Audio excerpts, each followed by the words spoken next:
Welcome to the Moonlight Message.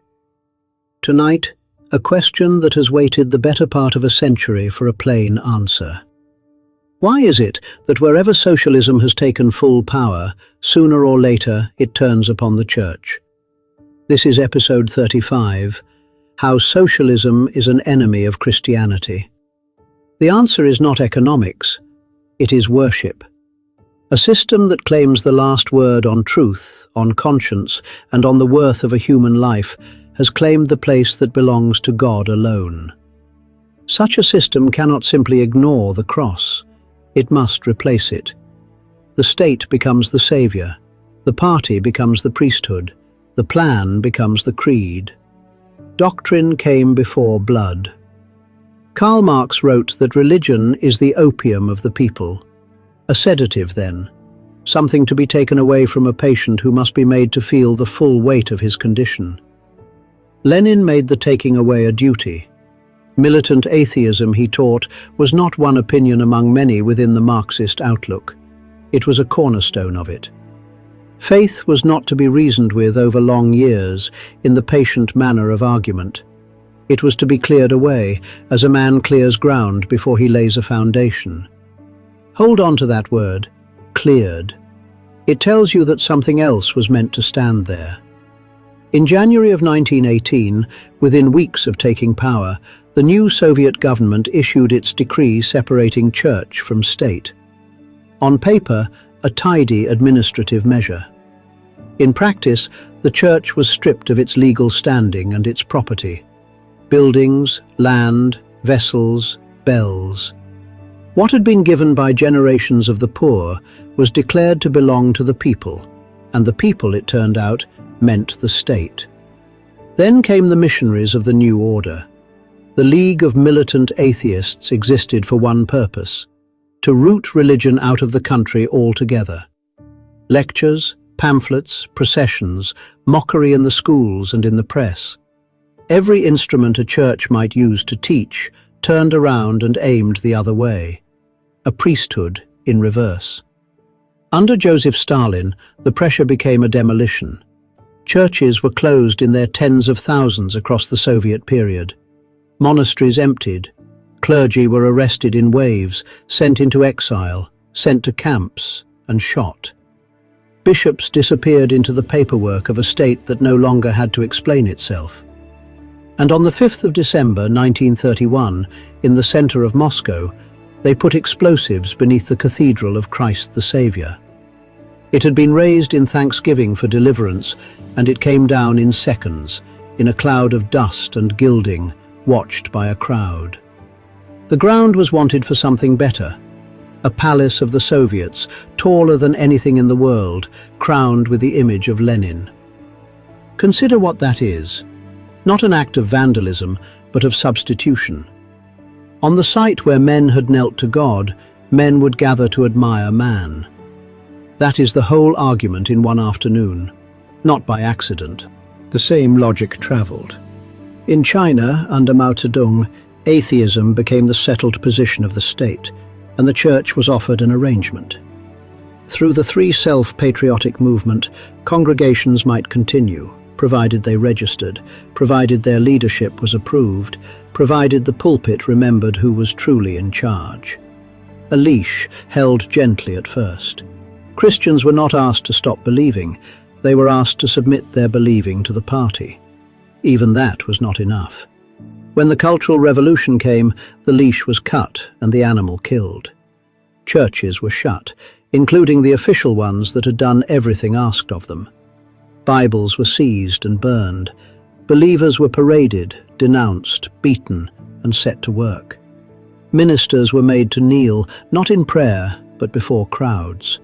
And so the faith went where it has always gone when the doors are locked.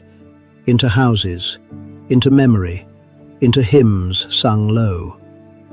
The underground Church of China was not a conspiracy. It was simply the part of the body that would not sign itself over. In Romania, the method was legal before it was violent. In 1948, the Uniate Church, in communion with Rome, was abolished by decree. Its bishops were arrested. Its faithful were told that their church no longer existed and that they were now something else. Over the years that followed, thousands of Orthodox priests were imprisoned. Monasteries were emptied of monks who had done nothing but pray in the wrong direction. Later, under Nicolae Ceausescu, the bulldozers came. Historic churches were pulled down or dragged aside to make room for boulevards and blocks, under a policy given the cold name of systematization. A city is a kind of catechism. Change what stands in it, and you change what the young take for granted. Among those imprisoned was a pastor named Richard Wurmbrand. He spent some 14 years in Romanian prisons, much of it in solitude, and he was tortured. His captors wanted a small thing from him, a sentence, a denial. He would not give it. He preached to his guards. He tapped the gospel through the walls in code.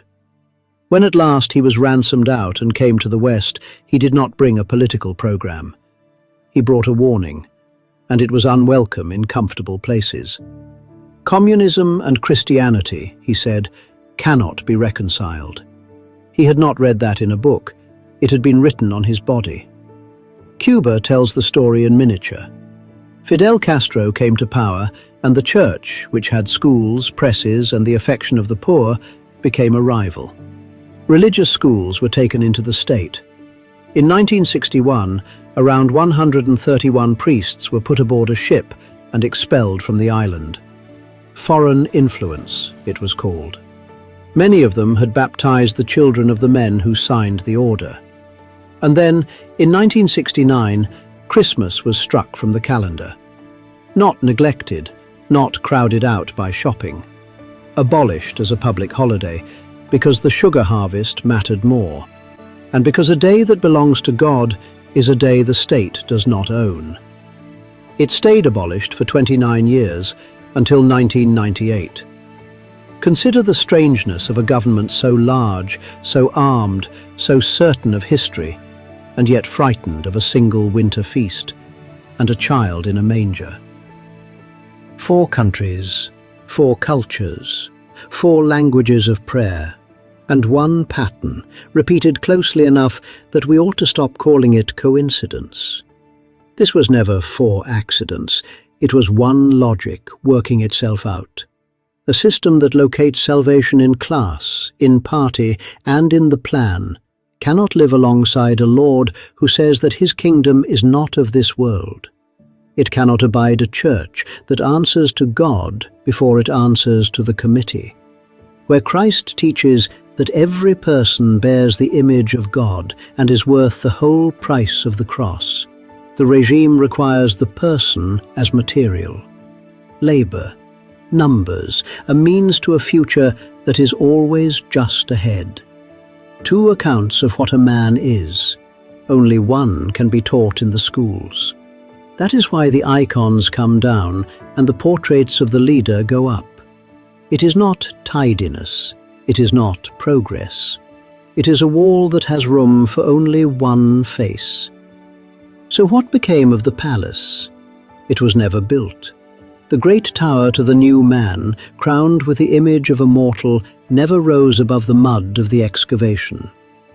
Meanwhile, in Moscow, in Bucharest, in Havana, in 1,000 villages in China, people who owned nothing kept the faith, in kitchens and in fields, and passed it to their grandchildren. The regimes fell, or softened, or learned to smile for cameras. The church was left bloodied, and the church remained. Let us be plain about what we have been describing and leave the sneering to others. The enemy here is not merely a set of policies, an economic theory, or a party badge. It is a rival gospel, a promise of salvation with no God in it, no forgiveness in it, and no resurrection at the end of it. That is why it cannot leave the cross alone. And that is why, wherever it has stood, the cross has outlasted it. Pray then for the churches that still meet behind locked doors, and keep the day the state cannot own. From all of us at the Moonlight Message, we wish you God's blessings always. Please like, subscribe, share, and click on the notification icon so you'll never miss an episode.